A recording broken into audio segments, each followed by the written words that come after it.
Welcome back, Daily Fab Gamers. I'm Lupinefiasco, and I want to give another big thank you to Tom Escoffier and Enki Dupaquier for coming on the channel last week, the week before, letting me post that content. Speaking with them, working with Enki were really big helps to me in calling Kansas City. Did very well with Slippy, very well against Gravy, didn't translate into any cash. I'm going to talk about all that next week in the tournament report, give you a Slippy deck tech as well. But for now, with Slippy continuing to be as dominant as it is, I want to talk about a truly miserable card to play against, Bonds of Agony. Any Arachne matchup is a zero-sum game where they have all the fun and you have none of it, and the recent uptick in Slippy's popularity has seared the phrase "Bonds for one go again" into our brains. It can seem impossible to play against Bonds correctly, and whether you're playing as or against the hero, it is something you'll have to deal with, and I'm here to help. In this video, I'll break down the math on Arachne's most common Bonds turns and how you should or shouldn't approach blocking. I'll also give some advice to the Slippy players who might be having trouble pushing those Bonds triggers over blocks. Before all that, please consider subscribing to my channel. It's the best free way to support me and to make sure that you see every upload from Daily Fab Gameplay. You can find a Fabry link to the Slippy deck list I played in Kansas City in the video description below. You'll also find a link to my Patreon page, where subscribers get access to matchup guides for all my tournament decks, including Slippy, and weekly bonus content, including draft reviews and deck techs. Want to tighten and optimize your gameplay in real life? Use my affiliate link in the video description to buy your very own Codex journal, and be sure to use code LUPINE10, that's LUPINE10, to receive 10% off your order at checkout. Finally, Daily Fab Gameplay is brought to you in part by Hemel from The Bazaar. It's never been more affordable to play in the flesh and blood. Players have been buying the cards they need from Hemel for years. I started buying from him in 2023 and have never found a better deal. The Bazaar's prices are the lowest for singles, full sets, and class sets, including new releases. High C singles and more are available now and ship both domestically and internationally. Message Hemel on Blue Sky, Discord, Twitter, or email to see what he can do for you. Fire up those calculators, because it's time to do some math.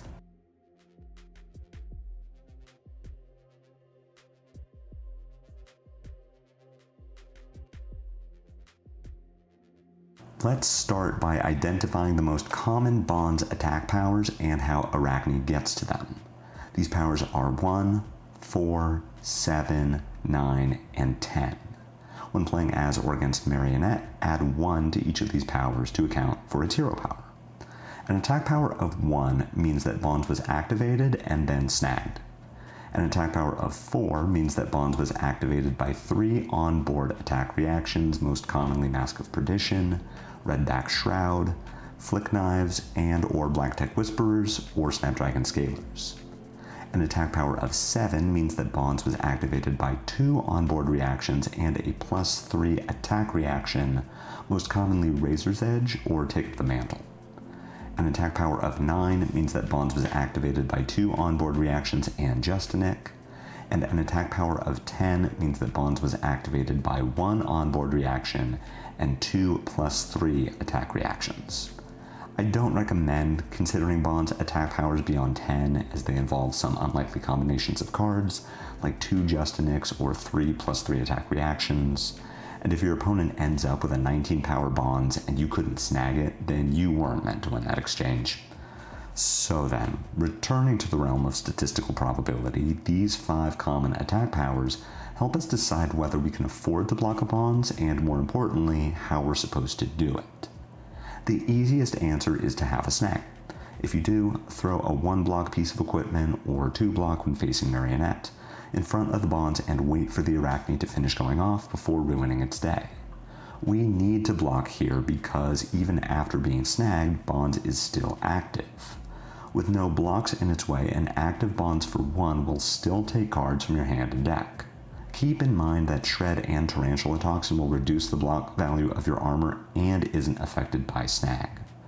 Without snag, we need to do more work. Unless Arachne has no other cards in hand or arsenal and will use 3 onboard reactions, Stopping bonds for 4 or 7 requires 2 cards at minimum, with one of them being a defense reaction. Either you're blocking bonds for 3 and D-reacting up to 7 to match its power after activation, or you're D-reacting up to 4 after your 3 block gets shredded or tarantula toxined. Similarly, stopping bonds for 9 or 10 requires 3 cards at minimum, with at least one of them being a defense reaction. You're either D-reacting up to 10 after Just a Nick or 2 Razor's Edges, or up to 7 after a Razor's Edge and a Shred effect. The math gets wonky when Arachne pairs Shred and Just a Nick, but that card's busted. Why am I so fixated on defense reactions? Is there anything wrong with putting 9 points in block in front of bonds and calling that enough? No, and sometimes that will be the correct answer, but doing so opens you up to Slippy's most common form of outplaying you, simply saying no reactions and moving to its next game action. There truly is no worse feeling than putting your entire hand in front of a bonds only for Slippy to dump its hand of reactions onto the second stealth attack it plays that turn. What, then, is the correct way to play around bonds without a defense reaction or snag? You either block with nothing or most everything. Analyze each permutation of your 3-card hand and what your crackback looks like depending on what card Arachne takes from you. It's entirely possible that your turn is good enough to compensate for losing any card to bonds that you should disrespect it. Remember too that Arachne won't always have the reactions to activate it. Sometimes it is just bait. Even if it does, without Just a Nick, the damage from bonds will only ever be on rate.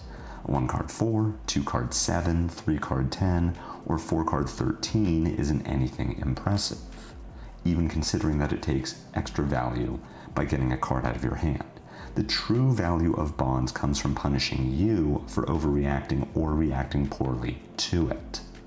Although Slippy always has the luxury of saying no reactions after you block bonds, there are times when overcommitting to blocking it is correct. Most common is when you're holding a critical card for the matchup. This could be a combo piece like Gone in a Flash, or a strong codex target like Leave No Witnesses.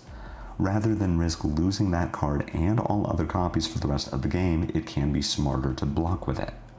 Bonds can't target cards on the combat chain. Another common situation is one in which you're holding 2 copies of the same card. Because bonds can banish up to 3 copies of a card from your hand, you would lose 2 cards to bonds rather than just 1. Effectively cracking back after losing a card to a bonds trigger isn't unreasonable, but doing so after losing 2 is a much bigger ask. You're often better off defending with at least one of those cards rather than risking losing both, but don't forget your bonds math. Blocking with one of your duplicate cards for 3 without a D-react to back it up is a great way to lose another card to the bonds trigger. A third situation is that your hand simply doesn't convert well offensively. In these cases, blocking for 9 or 10 and stuffing Arachne's big turn is the best value that you could get with an otherwise subpar grip of cards. Against Marionette, this may just end the turn. Against Slippy, it'll likely be happy to pass through reactions to its next action, but there will be turns when the next action is to pitch a few attack reactions to Hunter's Clave. There will be other turns where you get blown out by a follow-up Codex of Frailty into Command and Conquer or Leave No Witnesses, but that's the nature of the hero. To summarize, Bonds of Agony has 5 important attack powers to remember when deciding whether and how to block it. 1, 4, 7, 9, and 10. Add 1 point of power to each of these when playing against Marionette. When snagging bonds down to 1 power, you'll still need to block the attack to avoid its on-hit effect. Without snag, the easiest way to defend against bonds is with a defense reaction to back up your blocks. Combine it with the block value of your defending cards to play around Razor's Edge and Shred effects. You'll need to 2-card block 4 or 7 power and 3-card block 9 or 10 power. Blocking up to 6 with a defense reaction at the ready is the best way to defend against the most common bonds lines. Put 9+ block value from hand or board in front of bonds when you want to protect a single card in your hand and don't have a D-react, either because you want to set up for a future turn or because your hand doesn't do much offensively after bonds resolves. For my Slippy players, take all this advice and reverse it. If your opponent blocks bonds with a 1-block piece of armor, consider whether they might have snag. This requires some research of recent top 8 decks to determine which heroes commonly play it. In the current Mastery Pack Guardian meta, likely suspects are Gravies, Ninjas, and Asilios. If you sniff out a snag, you may still be able to play around it. Bonds plus Justinic will still deal 5 damage and banish a card over a point of block value. With another stealth attack in hand to target with other reactions, you can get great value out of your turn if your opponent decides not to snag for less than full value. Even if they do, that's one less snag to worry about, and you're threatening more damage on other chain links. If your opponent blocks bonds with a 3-block card from hand, consider whether they have a defense reaction, and if you can get over it with your attack reactions. In this case, bonds for 10 would ask them for 2D reacts, and while not impossible, it's a lot less likely that they will have 2 than 1. When my opponent blocks for 6 is when I usually bail out of going for bonds and take the 2-for-1 trade. I've had double Justinic hands that punish that sort of cautious play, but more often I'm satisfied to have gotten 2 cards before I play my finisher. And anytime you get 3 or more cards on bonds for 1, that's a huge win. Correctly playing around Bonds of Agony is usually an impossible task, but some answers are less wrong than others. Tracking which reactions your opponent has played and pitched, then anticipating which ones they're holding now and smartly blocking, or even not blocking at all, are all skills that you can develop and practice. Whether you're playing as or against Arachne, getting a handle on its strongest play is the best way to put yourself in a winning position and crush the competition. I hope this video helps you do exactly that. I'll be back with more Daily Fab gameplay. Until then, take care.